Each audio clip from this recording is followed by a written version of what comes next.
Hello, my name is Connie Collin, and today I'm going to be talking to you about ethnicity and consumption behaviors and what this means to marketers.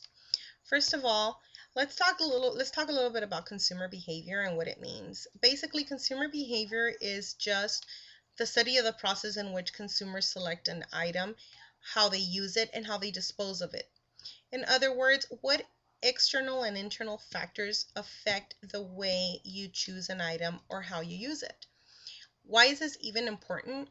Well, it's important because as a marketer, you need to understand and get a little bit of an insight of what your consumers are looking for in order to market your product effectively. Now, what does ethnicity have anything to do with this? Well, first of all, let's find out what ethnicity is. Ethnicity is a social identification based on a presumption of a shared history and a common cultural inheritance. In other words, where we come from. We have different ethnic groups, for example, African American, Hispanics, um, Europeans, and whatnot. That's an ethnic group. Now, within these ethnic groups, there's always subcultures. For example, a subculture would be a Mexican as opposed to a Salvadorian. We might both come from the same country, but we share different nationalities. We could even share a different background. Another subculture could be a German and a French. They come from this a French person. They come from the same area, but different countries. They're both European, yet they share even different languages and different cultures.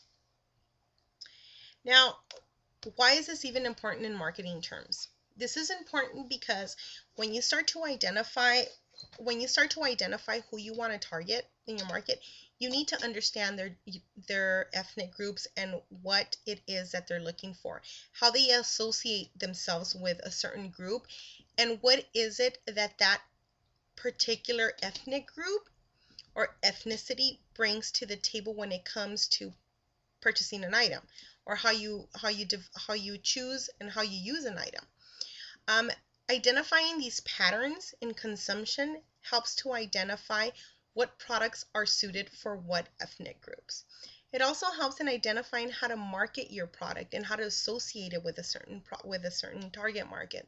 For example, I can have a lamp that lights up in two different ways. It could shine red light or it could shine blue light. Now, if we know that a certain ethnic group is more in tune to a red light, then we will display that feature when we market it to that specific group. Yet another ethnic group might like blue light better, and that's just based on their ethnicity. Well, when I'm going to target to that market, I'm going to make sure to highlight that. That's why it is important in marketing terms. It also allows for marketers to identify key aspects of the product for specific ethnicities, like I just mentioned.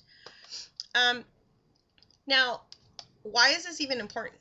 Well, here are a couple of visuals. For example, here are two pictures from IKEA. One of them was for a European magazine and the other one was featured in Saudi Arabia. Now, the one in Saudi Arabia doesn't have any women.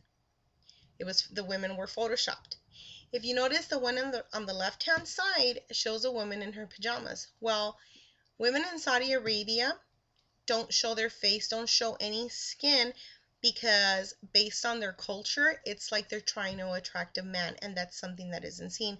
Yet IKEA did apologize for getting rid of this. But if you were to ask a Saudi Arabian, they wouldn't think that it was wrong because they don't portray women that way. So, I mean, if we really think about it, was this an unthoughtful move or was it culturally and ethically okay? In my point of view, I think it was okay. Why? Because women are not seen that way. In this next picture, this is why it's important to understand your ethnic customs and who you're targeting to. This is an advertisement for a brand new chain of McDonald's that's opening up in India. Now, as we know, in Indian customs, they don't eat meat. They don't eat cow. They don't eat beef. They're not vegetarian, but McDonald's wouldn't be successful if they were to feature a Big Mac there. Why? Because people don't eat red meat. So in this particular ad, This is an ad for a curry pan, which is curry is something that everybody in India eats. Or maybe I'm generalizing a little bit, but it's part of their ethnic custom. Now, on this one, it's why are African Americans featured? Well, this particular product is designed for their type of hair. If we were to show a Caucasian in this picture, it wouldn't effectively target the right people. Excuse me. So why is this even important? This is important because it helps to understand if you understand the ethnic backgrounds of your target market, you'll be more effective when you're marketing your product. Understanding what is taboo in some ethnic groups, it also helps because when you're marketing your item and advertising it, you're not demeaning anybody. You're not insulting anybody. Understanding ethnic groups to better market your product in America, regardless of what product you have to be very careful in America because we're a melting pot of different ethnic groups. So if we want to target a specific group, it's good to understand what that group is looking for and what they are accustomed to. I hope this gives a better understanding as to why ethnicity is important when understanding consumption behavior and marketing terms. Thank you.